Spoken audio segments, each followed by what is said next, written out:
Գյորջյան Կասկադ 60 ամիս փուլային վճարում բազմաթիվ առավելություններ։ Պարոն Պողոսյան, մի շարք հարցեր ունեմ, առաջարկում եմ որոշակի նշումներ անել, որպեսզի բոլորին հերթով անդրադառնանք։ Առաջին հարցս, քանի որ իմ գործընկերն արդեն հնչեցրեց Միքայել Սրբազանի գործի հետ կապված, ուզում եմ դրա տրամաբանական շարունակությունը տանել։ Տեսեք, Սրբազանի հնչեցված հայտարարությունից հետո դատախազությունը որոշում է կայացնում, այսինքն կարծիք է հայտնում, որ հանցակազմ չկա նշված հայտարարության մեջ, հետևաբար քրեական գործ նախաձեռնելու անհրաժեշտություն չկա։ Հետագայում այդ դիրքորոշումը փոխվում է եւ այս պահին արդեն դատարանով վճիռ կա, 2 տարով դատապարտված է Սրբազանը, ճիշտ է, դեռ օրինական ուժի մեջ չի մտել, ամեն դեպքում նման որոշում ունենք դատարանի կողմից, դուք էլ դա չեք մեկնաբանում։ Պարոն Պողոսյան, այսինքն ինչ է ստացվում, որ 2 տարի շարունակ քննիչները հանցավոր անգործություն են դրսևորել։ Եթե հիմա պարզվել է, որ Սրբազանը հեղաշրջման կոչ է արել եւ նա պետքա դատապարտվեր, իսկ նախկինում այլ կարծիք եք ունեցել, նշանակում է դուք գրեթե 2 տարի հանցավոր անգործություն եք դրսևորել, բայց հանցավոր անգործության համար ով պետքա պատասխանատվություն կրի։ Եթե իհարկե դուք այստեղ քաղաքական այլ ենթատեքստ չեք տեսնում։ Հաջորդ հարցը վերաբերում է Բագրատ Սրբազանին, մեր գործընկեր Արտուր Սարգսյանին եւ եւս 16 մեր հայրենակիցների գործին։ Պարոն Պողոսյան, այդ օրերին, երբ ձերբակալությունները կար, դուք էլ գնացել եք ՀՄԿ-ի տաղավար, ի թիվս այլ մանրամասնությունների, որոնցից ընդամենը մեկ դրվագ եմ ուզում առանձնացնել, դուք ասում եք, հիշում եք Գյուլելու այդ հատվածը, դուք հստակ նշում եք, եթե անհրաժեշտություն լինի, ես ձայնագրությունը կմիացնեմ, ասում եք առանց կոնտեքստից կտրելու եւ Գյուլելը ներկայացնում եք մի իրողության մեջ, որ տեղի է ունենալու իշխանափոխություն, իշխանության զավթում, որի ընթացքում լինելու են մարդկանց գյուլելու եւ նստացնելու գործընթացներ։ Հետագայում հրապարակված ձայնագրություններով արդեն ապացուցվում է, որ որևէ խոսք չի գնացել որևէ մեկին գյուլելու, նստացնելու, հատկապես իշխանափոխության տրամաբանության ներքո։ Ավելին, այդ ձայնագրության մեջ, որը քննչականը հարիր չի համարել հրապարակել, օրինակ Հովհաննես Ավետիսյանը շատ հստակ մի նախադասություն է ասում։ Հովհաննես Ավետիսյանը եւ Բագրատ Սրբազանը այդ զրույցից, կոնտեքստից կտրված առանձին դրվագ եք ներկայացնում, որ մարդկանց գյուլելու իրավիճակ պետքա լիներ։ Ասում է ոչ մի պայմանում ոստիկաների հետ կռվի մտնել չի կարելի։ Ես ոչ հայհոյանք, ոչ խփել, ոչ որևէ այլ բան, ես ասել եմ ոչ որևէ բռնության նմանվող արարք, հիմա բառը կարող է փոխված լինի, բայց տրամաբանությունը դա է։ Այսինքն երկրորդ գլխավոր պայմանը դա է, փողոցային ոչ բռնի պայքար ունենալու համար ոստիկաների հետ չի կարելի բախման գնալ, հրել, քաշել, կռվել հետները եւ այլն եւ այլն։ Եվ Սրբազանն էլ համաձայնում է սրա հետ։ Հիմա ինձ խնդրում եմ բացատրեք։ Երբ որ դուք դա հրապարակային ասում եք, երբ որ ասում եք կոնտեքստից կտրած չի այն, որ մարդիկ պատրաստվում էին իշխանության զավթում իրականացնել մարդիկ գյուլելու միջոցով։ Հիմա դուք այս իրավիճակում ինչ պատասխան եք տալու նախ եւ առաջ մեր հանրությանը։ 18 անձեսպային կալանավորված է, դուք պատասխանատու պաշտոն զբաղեցնելով, ունենալով ամբողջական ինֆորմացիա ձեր ձեռքի տակ, որովհետև ես դժվար եմ պատկերացնում, որ ձեզ ամբողջական տեղեկատվությունը չի տրամադրել։ Դուք վստահաբար ունեցել եք այս ամբողջը ձեր ձեռքի տակ, բայց նախընտրել եք քաղաքական ենթատեքստով, քաղաքական դրդապատճառներով, ընդհանրապես մի նախադասություն հանել եւ ժողովրդին ահաբեկել, որ այս մարդիկ պատրաստվում են Ժորժ ջան ձեզ գյուլել, ձեզ գնդակահարել, նստացնել միայն թե իշխանություն վերցնել։ Հիմա այս պարագայում դուք պատրաստվում եք նախ եւ առաջ ժողովրդից ներողություն խնդրել, եթե չէ, խնդրում եմ բացատրեք, թե ոչ կոնտեքստից կտրված ինչեր եք ներկայացնում։ Հաջորդը։ Ես ուզում եմ ձեզ հարցնել հետևյալ իրավիճակի մասին, վերջերս Հովանավանքում կարգալուց եղած հոգեվորականի կողմից պատարակ էր կազմակերպված, դա 2 շաբաթ առաջ էր, կարծում եմ առաջինը, 2 շաբաթ առաջ էր եւ այդ նույն օրը, Կիրակի օրը քննիչը որոշում է կայացնում, որ 10-ից ավել հոգեվորականներ պետք է կանչվեն քննչական կոմիտե հարցաքննության։ Ես հիմա խնդրում եմ մեկնաբանեք, ինչպիսի հրատապություն էր դա, որ հենց Կիրակի օրը պետք է հենց Կիրակի օրը բոլոր հոգեվորականները պետք է ուղղակի տարածքում չլինեին։ Կիրակի օրով նման այսպես իմպերատիվ անհրաժեշտություն որտեղից էր առաջացել։ Հաջորդը, երբ գնացել են խոզարկությունների հոգևորականների տանը, օրինակ Բյուրականի հոգևորականը վերջերս հարցազրույցի ժամանակ ասում է, երբ քննիչները մտան մեր տուն, իմիջիայլոց բոլոր այդ ամբողջ ընթացքում նույնիսկ երեխաների պլանշետներն են վերցրել եւ միջև հիմա չեն վերադարձրել, սա էլ խնդրում եմ մեկնաբանեք, սա ինչ իրավիճակ է։ Բյուրականի հոգեվորականի տանը խոզարկություն իրականացնելիս մարդը գիշերազգեստով է եղել։ Ուզում եմ հստակ ընդգծել, հոգեվորականը գիշերազգեստով, քննիչին ասելա թույլ տվեք գոնե փոխեմ իմ շորերը, քննիչը թույլ չի տվել այդ ընթացքում, որպեսզի հոգեվորականը իր գիշերազգեստը փոխի։ Լավ, սա ինչ մոտեցում է, սա ինչ տրամաբանություն է։ Մեկ էլ հավանաբար 30-ականներին էր, որ ՆԿՎԴ-ն մտնում էր ու այդ նման գործողություններ իրականացնում հոգեվորականների նկատմամբ։ Երբ որ ասում եք քննիչը ինքնուրույն է իր որոշումներ կայացնելուն եւ այլն, այսինքն այդ քննիչը մտածել է, որ հոգեվորականը եթե իր գիշերազգեստը փոխի, հետո նստեն խոսելու, այդտեղ մեծագույն ողբերգություն էր տեղի ունենալու։ Կամ բռնագրավված այդ պլանշետները երեխաներին վերադարձն, ինչու մինչեւ հիմա չեն վերադարձվել։ Հաջորդը Գյումրվա դեպքերի մասով որոշակի անդրադարձ տեղի ունեցավ, պարոն Պողոսյան։ Դուք ասում եք կալանքի միջնորդությունները 16%-ով նվազել են։ Միևնույն ժամանակ մենք տեսնում ենք այն իրավիճակները, որոնք ակնհայտ ունեն քաղաքական ենթատեքստ, այդտեղ որևէ կերպ նվազում չկա։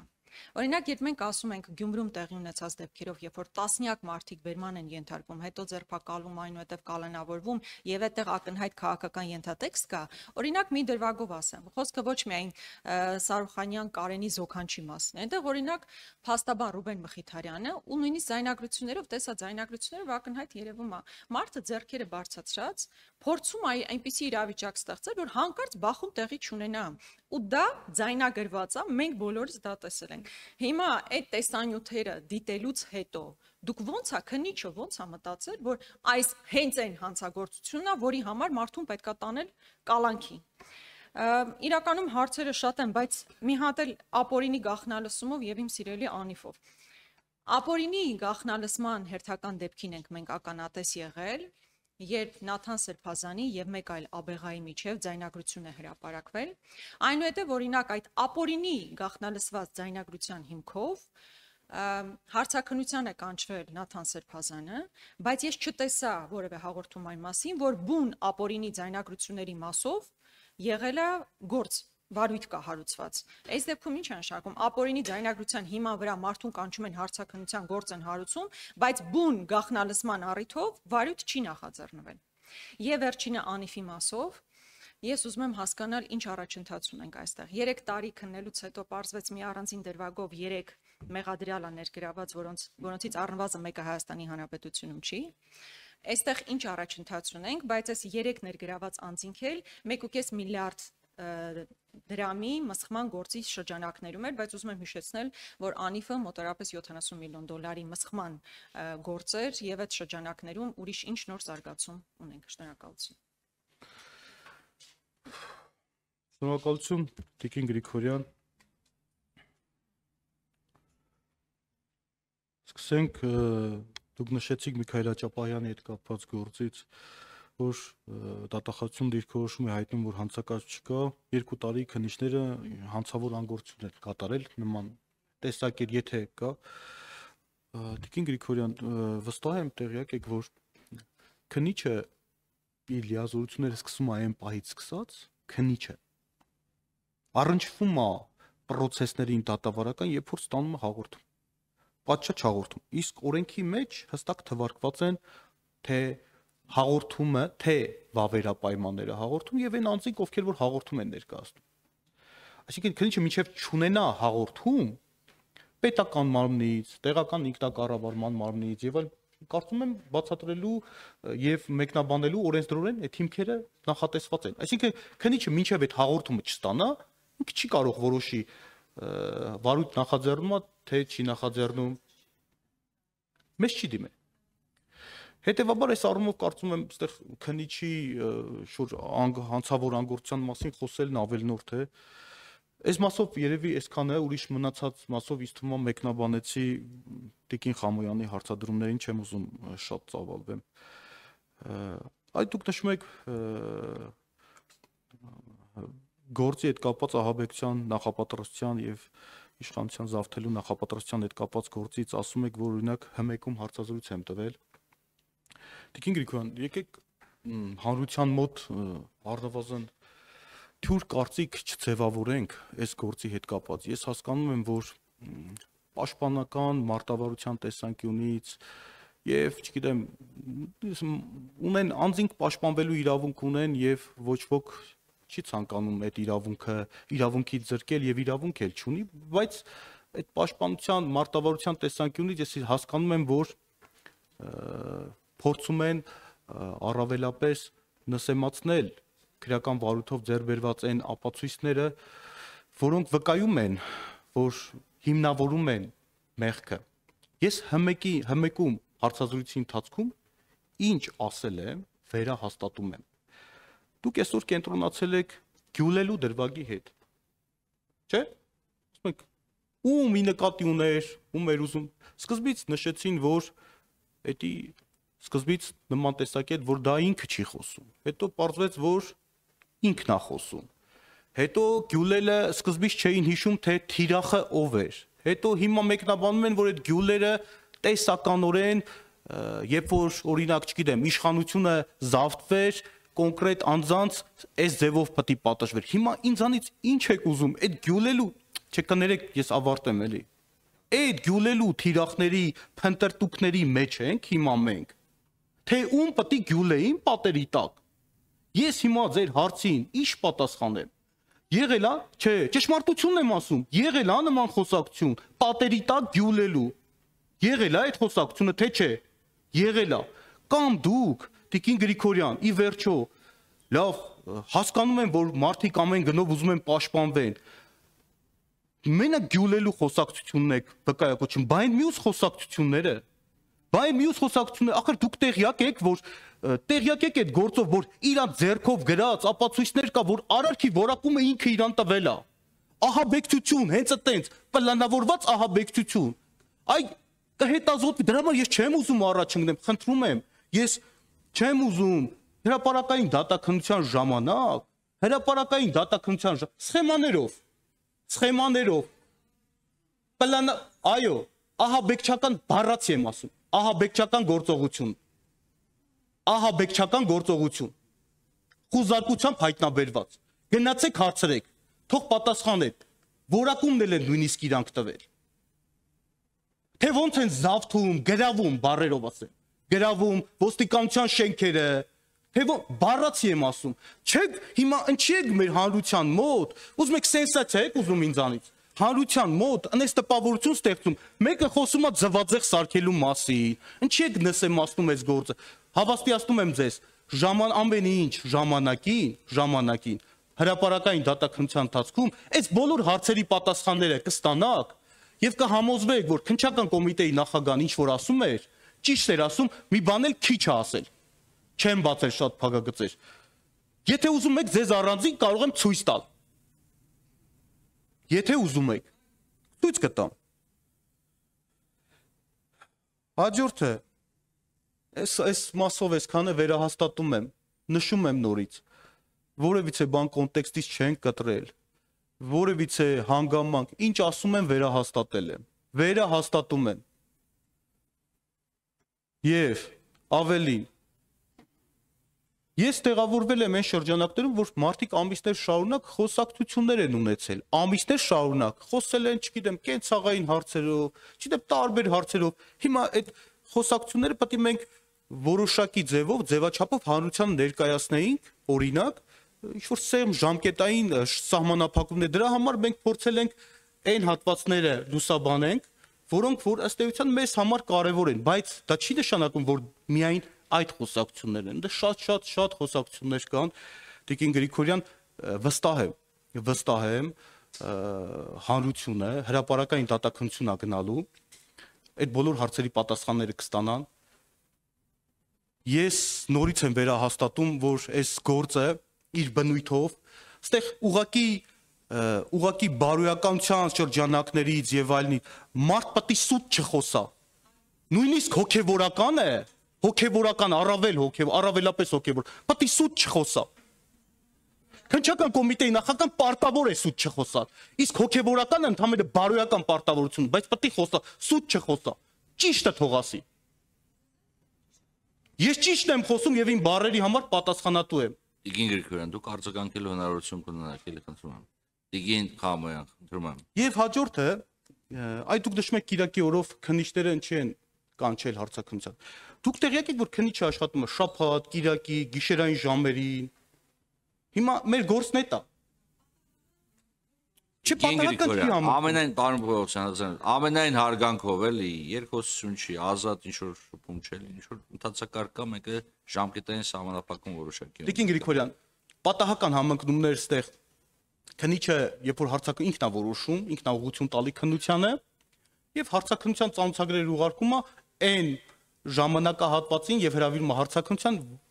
երբ որ քննիչը նպատակահարմար է գտնում։ Ես չեմ կարող մեկնաբանել քննիչի գործողությունները եւ ըստ էության հիմա Կիրակի օրով մարդը կարող է ունենալ պլանավորված, չգիտեմ, ինչ-որ հանդիպում։ Հիմա կարող էր հետո մեկնաբանել, որ այ քննիչը այս հանդիպումը ես չգիտեմ, այդ մենք որ ծանուցում ենք, չենք կանխատեսում, թե անձը այդ օրը ինչ պլանավորված գործողություններ։ Մենք ծանուցում ենք ըստ մեր հայեցողության եւ ըստ մեր զբաղվածության։ Այս առումով այսքանը Տիկին Գրիգորյան, գիտեք ինչ, ես կոնկրետ այդ դեպքին Չէ, մի հատ բան ասեմ այս մասով, երբ որ դա անհետաձգելի քննչական գործողություն է, ընդհանրապես եմ ասում, ոչ այս դեպքի մասին, էլի։ Օրինակ մենք ունեցել ենք իրավիճակներ, երբ որ օրինակ անձին հնարավորություն են տվել կոնկրետ օրինակ անհետաձգելի քննչական գործողություն, երբ որ կատարել ենք օրինակ, չգիտեմ, կարիքները հոգա եւ այլ, անձը օգտվելով այս հանգամանքից, Տիկին Գրիգորյան, ես այս դեպքի մասին չեմ խոսում, էլի, կամ դիմել է փախուստի, կամ փորձել է ոչնչացնել այն հնարավոր են իրերը, առարկաները, որոնք որ ըստ էության կարող էին հայտնաբերվել իր մոտ։ Հիմա ես չեմ կարող ասել այս իրավիճակում վստահեցնում եմ միայն, որ դա միտված չի եղել, չգիտեմ, անձին անհարմար իրավիճակի մեջ դնելուն վստահեցնում եմ, առավել եւս հոգեվորական նկատմամբ, կարծում եմ զուտ քննիչը իր գործողությունները պլանավորելիս հաշվի առել, որպեսզի առավելապես ապահովի տվյալ քննչական գործողության արդյունավետությունը։ Այս մասով սա։ Այ դուք նշեցիք, որ բռնագրաված պլանշետներ եւ այլն, Տիկին Գրիգորյան, այնտեղ մենք շատ առարկաներ ենք հայտնաբերվել եւ իրեր առգրավել ենք, հիմա զննության փուլում է, ինտենսիվ գործողությունները կատարում ենք, որ պահից սկսած, հավաստիացնում եմ, որ պահից սկսած, որ այդ իրերի պահելու անհրաժեշտությունը վերանա, կվերադարձնենք։ Այնտեղ մենք դեպքեր ենք ունեցել, նշեմ էլի, որ օրինակ, չգիտեմ, խոզարկության ժամանակ հոգեվորականներից մեկը փորձել է թաքցնի հեռախոսը, կնոջն ատվեց, այս դեպքեր ունեցել ենք, չեմ ուզում այնա մանրամասների մեջ։ Հիմա դրա համար որ ասում եք երեխու մոտ, երեխայի պլանշետը, մենք պետք է հասկանանք, չէ՞, դա երեխայի պլանշետն, այսինքն պետք է առնվազն զննենք, որպեսզի հասկանանք։ Այս մասով երբ որ ավարտվում են այդ գործողությունները, վստահաբար, եթե ինքը իրեղեն ապացույցի նշանակություն չունենա, կվերադարձնենք։ Գյումրու դեպքերով նշեցիք, ես նորից վերահաստատում եմ, եթե զանգվածային անկարգությունները իշխանության ներկայացուցիչի նկատմամբ դիմադրությունը, բռնություն գործադրելը ոստիկանների նկատմամբ, արդարադատությանը խոչընդոտելը, հավաքներին մասնակցելուն հարկադրելը, եթե սա տեղավորվում է ձեր ասած քաղաքական ենթատեքստի մեջ, ես թույլ տվեք ձեր հետ չհամաձայնեմ։ Այս իմ ասած դեպքերով կան նաև ծանր հանցագործություններ եւ հետեւաբար այս առումով որ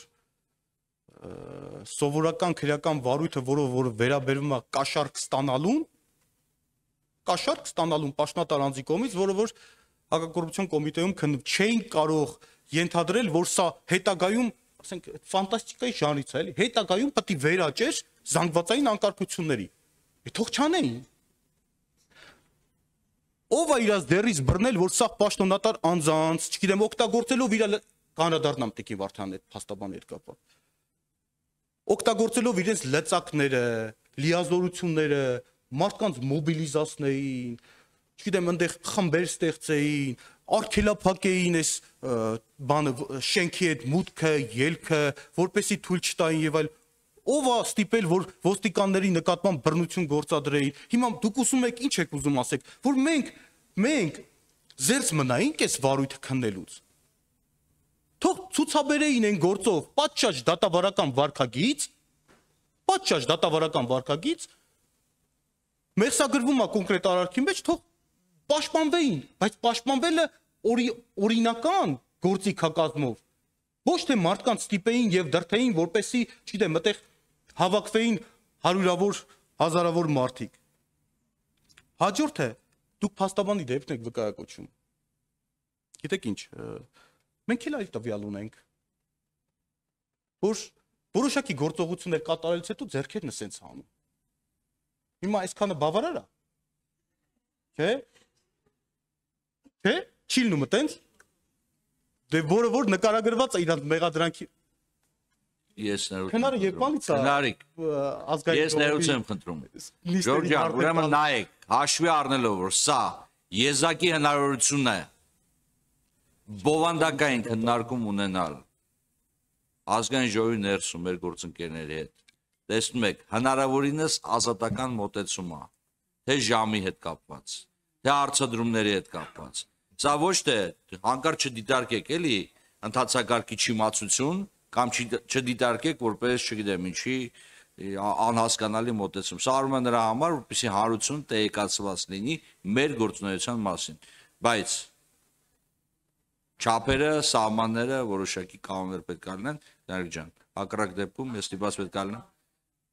Հակառակ դեպքում մի շարունակեք հիմա նույնիսկ խոսել այդ։ Ես պատգամավորներին եմ դիմում հիմա։ Խնդրում եմ, որպեսզի